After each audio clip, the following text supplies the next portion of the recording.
stuck to the script, so I did. Word for word. I-18F worked at a call center for about 3 months, mostly helping people reset passwords and answer basic questions. During training, they told us to sound natural and conversational. Cool. I did that and got great feedback from callers. Then we got a new supervisor who flipped if we didn't read the script exactly as written. She said if you deviate even slightly, you'll be written up. Next call, the guy says, "Hey, my account is locked, can you help me real quick?" I respond robot mode. "Hello, thank you for calling. My name is Name, and I hope you're having a wonderful day. How may I assist you with your technical concern today?" He paused and said, "Are you serious?"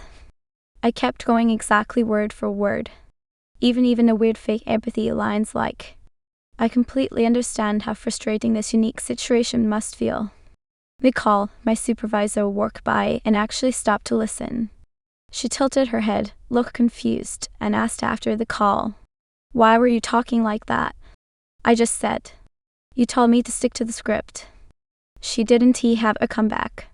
And funnily enough, the next day, she told our team, "Okay, just make sure you cover the key points, you can be natural again. You need to message me when finished with the client before going to the next one. As you wish." A few years ago, I worked as a tech support guy / salesperson at a small, family-owned computer store in my hometown. It wasn't a franchise, just a local shop. The owner? A mustache, arrogant dude who could never admit when he was wrong. No matter what went wrong, it was always someone else's fault. That constant blame game was a big reason why I ended up quitting, but that is another story. At the time, my main job was delivering products to clients and doing on-site tech support at their homes or businesses. Now, for some context, my boss was obsessed with the idea that I was too slow during client visits. No matter how long I actually took, be it 5 minutes or 2 hours, it was always too much in his eyes. He couldn't seem to understand that tech problems vary and can take different amounts of time to fix. And of course, he loved to compare us to past employees. "Back when so-and-so worked here, he was way faster than you." Funny thing is, I knew that when so-and-so worked there, the boss used to say he was slow and someone else was better. That was just his thing, guilt-tripping whoever was working for him at the time. Fast forward a bit, one day he was in an extra bad mood and decided that from now on, I should message him every single time I finished with a client and wait for his reply before moving on. Same thing when I arrived somewhere, message him to say I'd arrived. He wanted this done through WhatsApp, SMS, or even a phone call. If I didn't have credit, I was supposed to make a collect call with the person receiving the call pays, not sure how common that is elsewhere. Basically, he didn't trust that I was working and thought I might be wasting time between clients or just riding around town. Spoiler, there is not much to see. I was annoyed, but sure, whatever. Rules are rules. Day 1, I followed the rule to the letter. Arrived at a client. Message. Finish the job. Message and wait. I lost way more time waiting for responses than I ever did between jobs, but okay. Day 2, same deal. Morning went by. After lunch, I loaded up the bike with deliveries and gear and headed out. First client of the afternoon messaged when I arrived. He replied, "Fixed the issue." It didn't even take 30 minutes, so I messaged when finished. No response. Waited 5 minutes. Nothing. Called him. No answer. Waited another 5 minutes. Still nothing. So I sat down on the curb under a tree and waited. Watched some videos, scrolled through Facebook, chatted with friends. And I waited. And waited. Almost 3 hours passed. I just sat there, doing nothing, waiting on the guy who demanded that I never move on without his go-ahead. Eventually my phone rang. "Boss, where are you?" "Me, still a client access place." "Boss, still, he was the first one this afternoon, the day is almost over, just go back here." "Me, on my way back now." I got back to the store and was greeted by him practically foaming at the mouth. "Why the hell did you take so long? You were so slow." I looked him straight in the eye. "I was following your rule. You told me to notify you every time I finished a client and wait for your reply before moving on. You didn't respond, so I waited. I do never go against your orders." He froze. Just stared at me. He didn't know what to say. Then he tried to backpedal. Well, you should use common sense. If I didn't answer, it's because I was busy. Turns out he'd spent the whole afternoon dealing with contractors and problems at his house renovation, and just completely forgot he'd given me that rule. Needless to say, that rule was never mentioned again. I went back to the old way of doing things. But of course, he still kept complaining that I took too long with clients. Some things never change. Don't be on your phone while on the clock.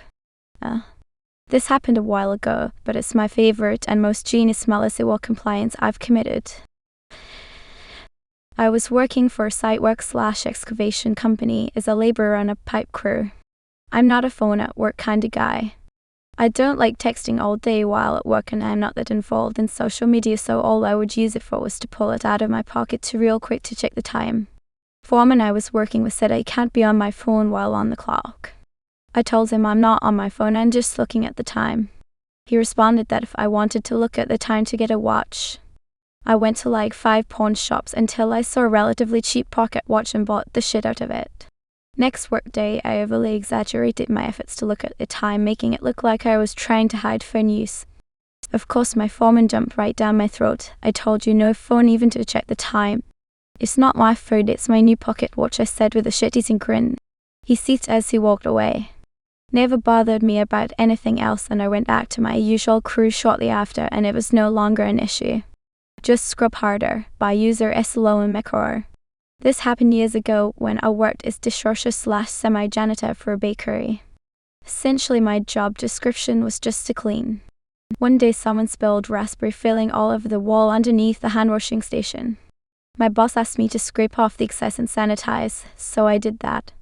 Unfortunately, the stain was left because raspberry filling is actually radioactive or something. She asked about the stain. I then explained to her that I could tell the filling had stained the paint, and if I scrubbed any harder, I would scrub the paint off the wall, and the wall was likely stained underneath as well. She told me to scrub harder. So I did. I scrubbed to my heart's content until the paint came off. Then I scrubbed the wall underneath for good measure. Again, raspberry filling is like nothing else. These fillings stain everything immediately. When she looked back at the area, she complained about the paint being ruined and told me I had scrubbed too hard. Fuck you, Laura. I have to teach in my classroom. I first started teaching over 20 years ago at a high school, so this was roughly May of 2004. As a new teacher, I was the low man on the pole and ended up in a portable classroom instead of the main building. If you don't know, it is what it sounds like. Kind of like a small mobile home trailer. They are meant to be used temporarily at best, for overcrowding or emergencies and the like. The big problem is that Florida is hot as hell.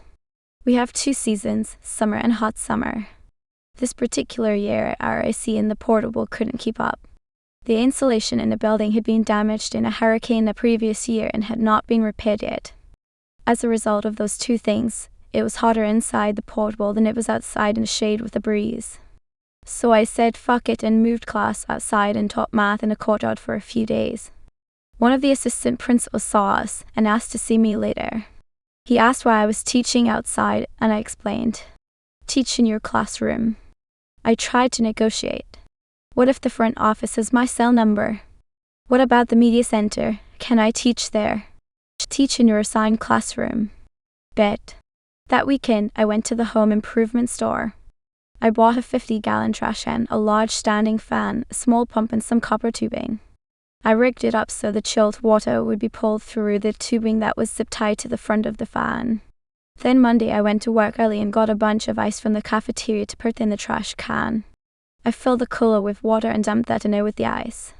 I now had enough ice water to make cool air. When the kids showed up for our first period, we had some air. It wasn't as good as a real air conditioner, but it helped. The kids thought I was a mad scientist, and that actually made me think about switching subjects to science later. No kids, I'm not a mad scientist, just basic thermodynamics here. By 3rd period, kids are telling each other about it. We went that way for about a week and a half before it ended. I got called into the office. Why am I getting phone calls from parents about some science experiment in your math class, Mr. Cobb? It seems some of the kids had been talking about my DIY solution at home. It's a homemade air conditioner. I told you ours was crappy. You didn't want to address the situation, so I did. I was told to disassemble it, and by some miracle, I had a newer AC unit in my portable the next day. The principal was pissed I made the school look bad, and she non-renewed my contract at the end of the year, so I had to find a new school. My son goes to that high school now. The same portables are still in use.